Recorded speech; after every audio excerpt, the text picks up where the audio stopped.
Sisi tunataka kusema na kauli moja na kusema Kenya mzima tusikike. Kwa sababu ile maneno tunaona Kenya hii, kuna mtu tunaona akianza kutuletea shinda.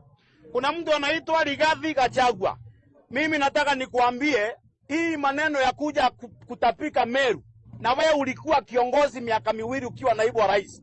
Hakuna siku kuja kutuambia miradi ile unafanya, ile mafikirio uko nayo ya wananchi wa Meru, vile tutatatua ile mashinda iko Meru. Wewe ukikanyanga huku ni kutuambia story ya Kithure Kindiki, maneno ya William Ruto, vile ni wafisandi, vile ni watu hawana network. Lakini Gachagua, mimi nataka nikuambie leo, wachana na serikali ya William Ruto, wachana na Kithure Kindiki, wafanye kazi, kwa sababu ulishindwa na kazi. Maneno ya kwenda ukizunguka kukosa amani Kenya hii, ama kufanya watu wasiwe na amani Kenya hii, hatutakubali.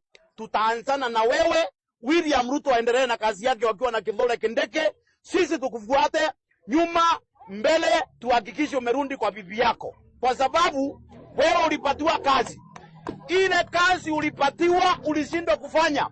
Sasa kiti yako ilichukuliwa na ndume mchapakazi Profesa Kithure Kindiki. Huyo ndiye naibu wa rais, na huyo ndio tunatarajia wakisaidiana na rais kutoka 2025, 2032, huyo ndio tutasimamisha akiwa rais wa Kenya. Na tunataka tukuambie ndugu yetu, wewe ni raia kwa sasa.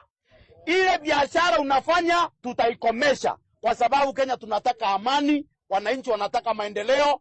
Usifikirie eti kuna watu wanakusikiza uende ukitisha watu eti unasikiza ground. Sisi tunataka tukuambie, heshimu rais, heshimu naibu wa rais, na hakuna siku itafika my friend Gachagua tukusikize, kwa sababu wewe ni muongo, wewe ni mjeuri. Sasa kaa nyumbani ukule ujeuri wako, kwa sababu wewe wakati umekuwa naibu wa rais hujawahi kuja utuambie ni nini mmekosania na rais. Sasa hii unatuambia rais ni mfisadi.